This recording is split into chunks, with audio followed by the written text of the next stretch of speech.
días. Muy buenos días. Mire, vamos a conversar por el tema Corte Suprema, pero más allá de eso, lo primero, porque me acuerdo que usted estuvo acá en Alerta y usted habló de una caja de Pandora que se va a abrir tras los audios de Luis Hermosilla. Y estamos viendo ya las consecuencias de esa caja de Pandora y que están afectando a la Corte Suprema, al Ministerio Público. ¿Cómo usted puede evaluar todo lo que ha sucedido durante esta semana donde ya ha sido removida Ángela Vivanco de la Corte Suprema? Bueno, hay dos dimensiones de esto. La primera, la que probablemente más nos preocupa inmediatamente, ¿no?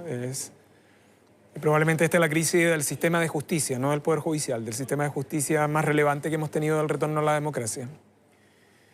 Y hago esa distinción porque efectivamente desde el retorno a la democracia hemos tenido situaciones conflictivas, acusaciones constitucionales contra ministros de corte, pero en términos sistémicos hasta ahora no habíamos tenido una dimensión de esas características.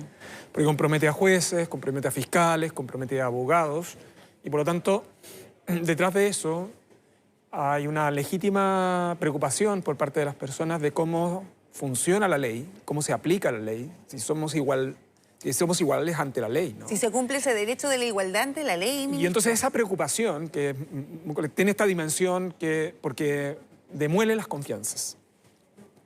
Pero tiene otra dimensión también, que es la dimensión de la reconstrucción, ¿no? Y la dimensión de la reconstrucción tiene que ver con que dado un escenario de esas características, la pregunta es, en esas condiciones, si las instituciones operan para poder corregirse a sí mismas o si los mecanismos de pesos y contrapesos funcionan precisamente para ese fin. Y yo creo que esta semana hemos tenido esa dimensión. El Ministerio Público, desde que estalló este caso, ha desarrollado la investigación, yo creo que diligentemente. Esa es una investigación que está en curso y yo creo que es conveniente que quienes nos están viendo ahora tengan claridad de que vamos a seguir recibiendo malas noticias. Pero en ese contexto, la pregunta es, bueno, ¿qué rescatamos? ¿Qué es lo positivo? Y ¿Malas noticias? Sí. Lo positivo tiene que ver con que las investigaciones siguen a cargo.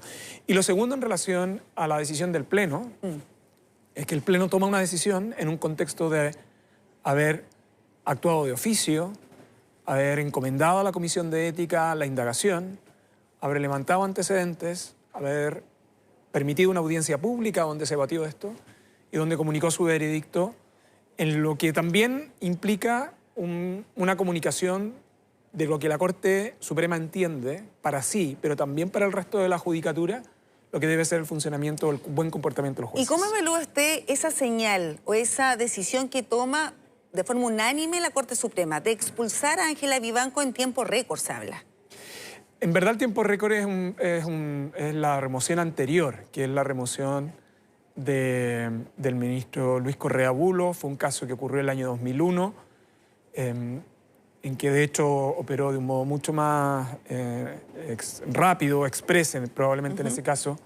Es que acá la defensa habla de una expulsión express. Y yo logro entender el argumento de la defensa desde la perspectiva que son argumentos de los defensores. Su argumento central está asociado a dicho proceso. Pero hubo un contexto de un procedimiento que se instruyó, que fue de conocimiento, que se dio traslado a la ministra Vivanco y sus abogados. Por cierto, su defensa tiene el legítimo derecho a argumentar en el sentido que lo plantearon, lo hicieron en la audiencia, lo han señalado respecto de la probabilidad de recurrir a tribunales internacionales. Pero el año 2001 nosotros tuvimos un panorama muy distinto. De hecho, la acusación constitucional contra el ministro Luis Correa Bulo había sido rechazada. Pero yo creo que la dimensión de que las instituciones operan como mecanismos de corrección, lo mismo que está llevando a cabo el Ministerio Público, llevar a cabo investigaciones respecto no solo de terceros, ¿no?, que es la investigación respecto de otras personas que pueden estar comprometidas, sino que de aquellas personas que pertenecieron a la institución o que actualmente pertenecen a la institución. Como el caso del ex fiscal Guerra o el fiscal Palma, son situaciones muy complejas.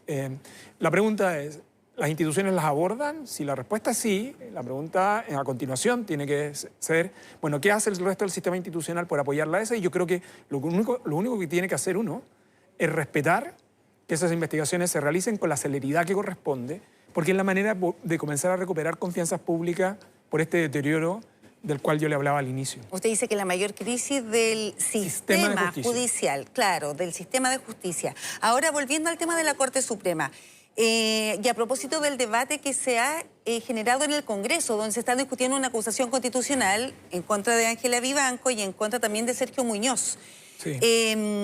¿Cómo usted evalúa ese debate que se ha dado? Que si se equiparan o no ambas causas, porque de algún sector se habla de que finalmente hay una vendetta en contra de Sergio Muñoz por fallos anteriores. ¿Usted cree que se equiparan, tal como lo creía así la Cámara de Diputados, que lo votó en conjunto una acusación constitucional?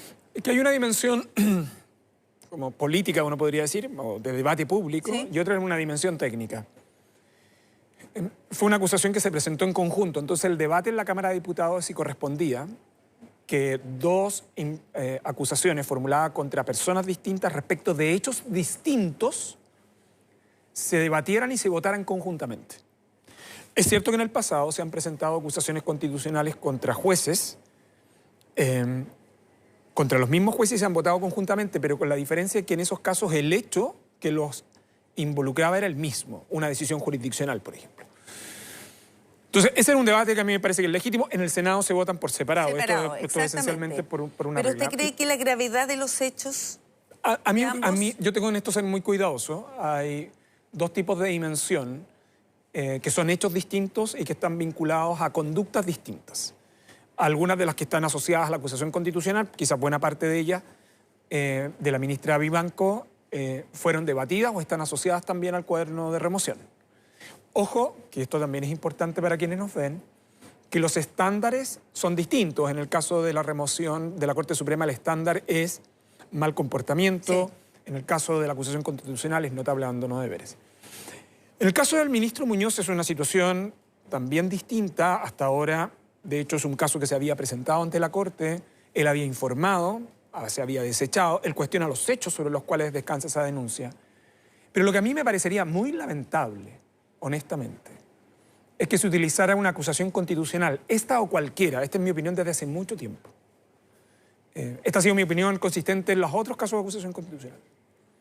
Que se utilice una acusación constitucional para expulsar a un ministro de la Corte por una decisión o por un conjunto de decisiones jurisdiccionales que se dan dentro de un contexto de interpretación legítima del derecho. El ministro Sergio Muñoz es el presidente de la tercera sala, es una persona que ha sido muy destacada, para bien o para mal, en el caso de algunos. Yo en esto tengo también que ser cuidadoso en temas ambientales, en temas de regulación de derechos sociales, salud, libre competencia, industrias reguladas, etc. Pero si la razón para la cual remover es esta última, creo que estaríamos distorsionando severamente el sistema institucional. Yo espero que la acusación constitucional, tanto respecto de él, la ministra Vivanco, como el ministro Matus, que también está acusado, sí, sean apreciados en relación al mérito de los hechos que se le imputan en esa acusación y no sean medios utilizados más bien para expulsar jueces por otro tipo de razones, porque eso sí que afectaría seriamente el sistema de independencia de poderes. ¿Y qué otro tipo de razones podría estar detrás de esta decisión de expulsión de Sergio Muñoz? Por ejemplo, la que usted me pregunta.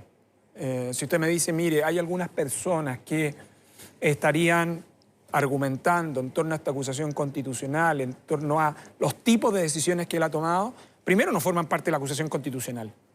Y segundo, eso en el sistema institucional se llama desviación de fin. O sea, usted no puede ocupar un instrumento que tiene un propósito para un propósito distinto.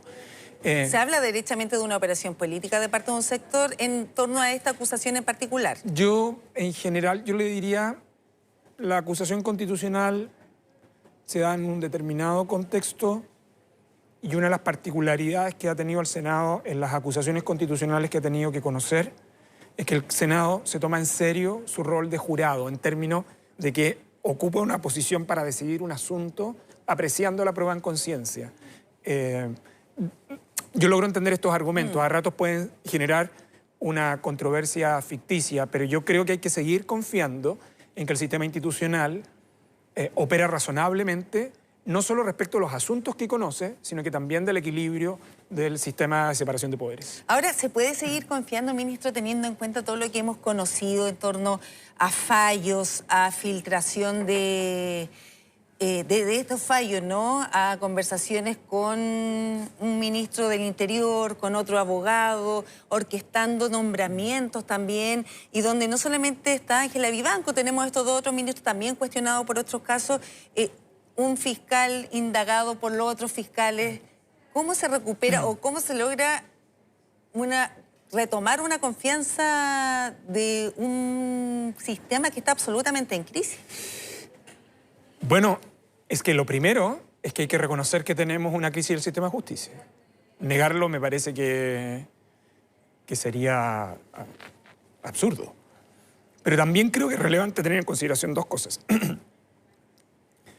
Chile es un país... Yo le ayudo, no se preocupe, tome agüita. Y es muy importante, porque eso de reconocer lo que hizo usted, la crisis, la mayor crisis del sistema de justicia. Eso es un hecho para el gobierno. Y yo creo que es conveniente decir, mire, tenemos una gran crisis del sistema de justicia y cuando, insisto, en la crisis del sistema de justicia, no solo me estoy refiriendo a los jueces, a los fiscales, también a la profesión legal, a los abogados. Los abogados en esto tenemos mucha responsabilidad de autocrítica también, ¿no? ¿Cómo hacerlo? Primero, reconocer, creo yo. Segundo, ¿qué dicen los datos para Chile? Chile en las últimas 2 décadas tiene niveles de desconfianza institucional muy altos, pero en el sector justicia, Chile es el país de la región de América Latina que más desconfía su sistema de justicia. Eso es lo que dicen las cifras de las 2 últimas décadas. Y el segundo dato, que esto yo creo que es muy importante, no solo para el mundo del derecho, también para la gente que hace de la política su profesión. Durante las 2 últimas décadas, las cifras sobre cómo las personas perciben la igualdad ante la ley en Chile es del país de la región de América Latina en que sus ciudadanos tienen la mayor percepción de desigualdad ante la ley.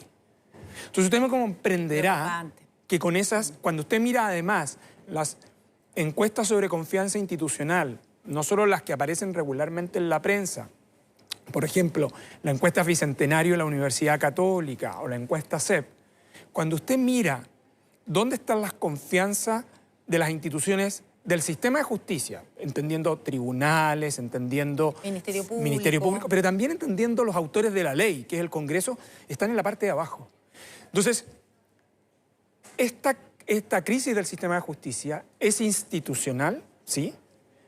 Es sistémica, pero también reconocerla es la oportunidad para poder recuperar eso. Y por eso que las instituciones tomen decisiones, que las instituciones enfrenten los problemas, pero que también no cometamos excesos en términos de tomar las decisiones ponderadas y adecuadas, es una manera de reconstruir esas confianzas que supone un desempeño, no solo de las instituciones. Esto es un tema que yo he conversado con el Colegio de Abogados, también es una responsabilidad de la profesión legal. Ahora, ministro, ¿cómo toma usted o cómo lee estas disculpas que ofrece el ex fiscal Manuel Guerra? En un video nos aceptan preguntas, pero él ofrece estas disculpas a 3 personas, ¿no? La alcaldesa Matei, la alcaldesa Merino, el alcalde Carter.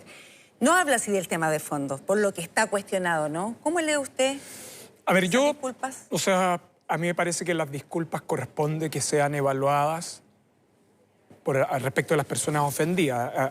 En esos chats hay expresiones denigrantes, misóginas, homofóbicas. Él ocupa ese video para esa disculpa y me parece que las personas que fueron afectadas son las que corresponde evaluar esas disculpas. Y lo segundo tiene que ver con que él señala que va a enfrentar a la justicia. Lo que quiero decir es que no obstante eso me parece que son expresiones que son no solo impropias, sino que cualquier expresión uno tiene que tener presente, sobre todo cuando se ha ejercido, está en una posición en lo público y en lo privado, las expresiones que denigran la dignidad humana son expresiones que nosotros debiéramos sacar de nuestro lenguaje, incluso cotidiano. Pero en relación a lo segundo, ¿sí? A mí me parece que lo que dice que se va a defender frente a la investigación. A la causa, ¿no? Que en su contra. Me parece que los argumentos corresponden a él y a su defensa. Lo que sí yo creo es que respecto de los hechos asociados a su rol en investigaciones realizadas y que tuvieron impacto público por parte del Ministerio Público y que además tienen que ver también con hechos vinculados a la confianza pública, yo he señalado que son investigaciones que se deben realizar por parte del Ministerio Público, exista o no exista querella de por medio. Ya. Porque también está de por medio la forma en que el Ministerio Público aborda la propia disciplina interna en los mecanismos de control de su funcionario y de su exfuncionario. Ahora, ministro, con respecto a otro tema también que tiene que ver con la Contraloría, este nombramiento, Dorothy Pérez. La propuesta. La propuesta. Sí. Bueno, el presidente de la República ha tomado la decisión de proponer al Senado el nombre de la actual subcontralora Dorothy Pérez. Las razones que el Ejecutivo ha tenido para eso son de 3 o 4 órdenes. El primero, la Contraloría... la primera es ella una funcionaria de carrera. Sí. Es una funcionaria que tiene más de 20 años en la Contraloría. El comunicado del presidente explica bien cuál es su trayectoria. En el sistema institucional chileno, nosotros no había una propuesta de funcionario o funcionaria de carrera de la Contraloría para el cargo de Contralor desde el año 2002, que fue el año en que asumió el ex Contralor Gustavo Chola. Las siguientes, 2005 y después de la reforma del 2005, los 2 siguientes Contralores fueron externos. Lo segundo, que de los 17 Contralores que hemos tenido hasta ahora, desde que se creó la Contraloría en 1927, todos han sido hombres. Claro, esta sería la primera Esta sería mujer la contralora. primera posibilidad en que una mujer pueda ser Contralora. Le quiero decir que además es la primera vez que se propone una mujer. Porque en los procesos de nominación, tanto el Contralor Bermúdez cuanto el Contralor Mendoza, las subrogantes, Noemí Roja en su oportunidad, la subcontralora en esa oportunidad, y Patricia Arriagada, eran las subcontralores que probablemente en su posición históricamente podrían haber sido consideradas. Pero como propuestas, esta es la primera vez que una mujer es propuesta como Contralora. Y lo último es que quien asuma este cargo no solo el periodo que abarca de gobierno, sino que es el Contralor o Contralora, en este caso la propuesta del presidente, que sea la subcontralora Dorothy Pérez, que es quien debiera conmemorar el centenario de la Contraloría. La Contraloría es una institución muy relevante en el sistema de control público de la administración, del cumplimiento de la ley, de la administración de los fondos públicos y de la probidad en el sistema institucional chileno. Y ahora con respecto a eso, esto fue antecedido de, por así decirlo, una tratativa, negociación también con los otros sectores, este nombramiento a raíz también de que se puedan aprobar los otros que había propuesto el gobierno. En relación a la Corte Suprema, sí. dice usted. No, yo creo que en eso, yo sé que a veces en los debates públicos cómo se construyen las historias, ¿no? Nosotros los 2 últimos años hemos tenido una cantidad muy relevante de nombramientos que regularizar, digo, el Ejecutivo y el Senado en los mecanismos de connombramiento. Estaban pendientes el de la Defensoría de la Niñez, que finalmente se proveyó. Habían unos cargos del Tribunal Constitucional que iban a cumplir casi 2 años que no se proveían. Y en el caso de la Corte Suprema, la vacancia más antigua era de noviembre del 2022, es decir, casi íbamos a cumplir 2 años con ese cargo vacante. Entonces, la decisión del Ejecutivo en las conversaciones que tuvo con la mesa del Senado fue normalizar, teniendo en consideración que cuando usted tiene muchos nombramientos pueden existir incentivos a que usted pueda generar mecanismos de relación de unos nombramientos con otros. Yo lo dije antes, lo dije hace mucho rato, primero por la Corte Suprema y también lo dije por la Contraloría. Cada organismo, sus candidatos y candidatas deben ser evaluados en función de la naturaleza del organismo, porque si no podemos distorsionar el sistema institucional. Así abordamos la Corte Suprema, nos demoramos, sí, pero logramos llegar al acuerdo que finalmente se votó en el Senado. Y nosotros estructuramos los calendarios de vacancia. Y el que viene es el de Contraloría, que quedó en vacancia en la segunda quincena de diciembre del año pasado, y esa es la propuesta que ha hecho el presidente. La subcontralora, ella asumió su cargo como subrogante de conformidad a la regla de la ley. El Ejecutivo y la oposición hicieron evaluaciones de distintos nombres, por cierto. Y la propuesta que ha hecho el presidente es en el entendido que el Ejecutivo considera que, dadas las conversaciones que se han tenido, las distintas evaluaciones que se han hecho durante este largo periodo, pero también el perfil. Ojo, yo por eso di las características, ¿no? Funcionaria de carrera, mujer, la Contraloría del Centenario. Es muy relevante, así como el Ejecutivo la tuvo. Yo fui muy transparente en esto también, del por qué tratar de llevar a la Corte Suprema a paridad. Porque eso tiene que ver con la identidad no solo del gobierno, sino que también tiene que ver con aquella idea que supone igualdad también en las altas investiduras del país. Ahora, claro, usted estaba hablando a raíz también de este nombramiento, que es una nominación, ¿no?, de Dorothy Pérez a la Contraloría.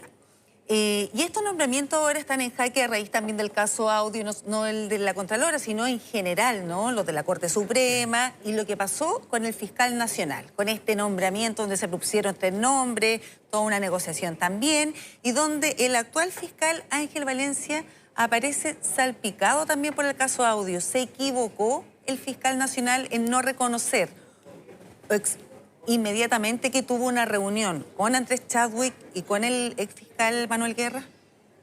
Con el abogado Luis Hermosilla. Perdón, Sí. claro, con el abogado Luis Hermosilla. A ver, yo creo que hay 2 dimensiones en esto. La primera, yo creo firmemente en los mecanismos de escrutinio público, en los mecanismos de nominación, en la medida que uno evalúa adecuadamente el desempeño de las personas. Pero cuando se transforman en derroteros de descalificaciones personales, yo creo que hay que tener mucho cuidado, porque confunden lo público con lo privado y confunden la idoneidad del cargo con la vida, con las condiciones personales. Y eso a mí me parece que el proceso de nominación de fiscal nacional estuvo muy atravesado por esto último. Y de hecho yo creo que quienes participaron de esos procesos de nominación en términos institucionales, tanto el Ejecutivo como el Senado, lograron adoptar conciencia de que probablemente ahí hubo excesos verbales que fueron muy complejos. Dicho esto, esto lo digo ¿Sí? porque yo creo que... ¿Usted está poniendo en contexto el...? Sí, yo creo que las formas institucionales, yo soy muy respetuoso de las instituciones, pero creo que las formas son muy relevantes. Uno puede ser bien severo, puede ser muy severo y es correcto que así sea, pero yo creo que las formas no pueden implicar, las formas también deben cuidarse para no generar distorsiones en ese tipo de procesos. ¿Y por qué lo digo? Porque el proceso de nominación de fiscal nacional estuvo atravesado, por eso estuvo atravesada también por una visión bastante crítica previamente de lo que había sido, justo e injustamente en esto, ¿no? Pero una visión crítica de lo que había sido la gestión del fiscal Abbott. Por una serie de investigaciones que, de nuevo, vuelven a aparecer como un déjà vu ahora, ¿no? Producto, por ejemplo, de la situación del exfiscal Guerra. Entonces, ¿qué es lo que creo que es relevante?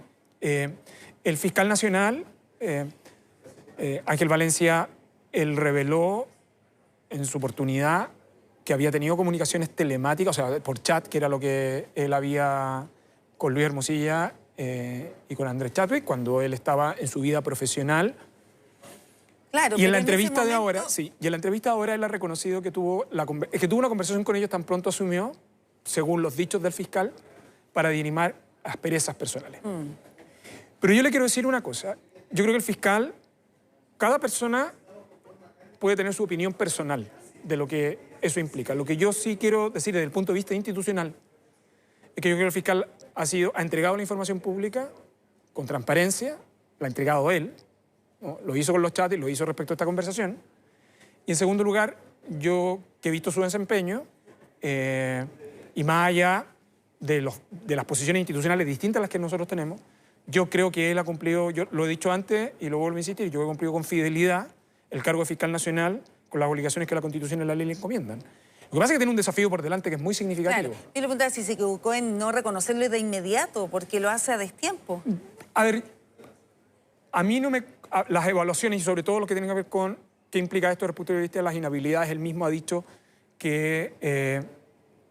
voy a citar sus palabras, ¿no? Probablemente hoy día lo miraría retrospectivamente y hubiera actuado de un modo distinto. Y yo me quedo con esas palabras por parte de él. A mí lo que me corresponde como ministro de Justicia es tener mi opinión desde el punto de vista institucional, y yo creo que desde el punto de vista institucional el fiscal Valencia ha cumplido fielmente el cargo, y yo creo que hay que seguir apoyando al Ministerio Público en un contexto de investigaciones complejas, donde existen intereses de muy distinta naturaleza, legítimos por cierto, porque cada persona está en una situación distinta, pero donde no están siendo simplemente investigados un delito de robo, no. Hay delitos graves que se están investigando y que están asociadas a instituciones esenciales del funcionamiento del sistema democrático. Y por eso este es un momento para que, más allá de las opiniones críticas que uno tenga o las opiniones personales que tenga, lo relevante es fortalecer los roles institucionales de quienes están llevando a cabo sus investigaciones. Ministro,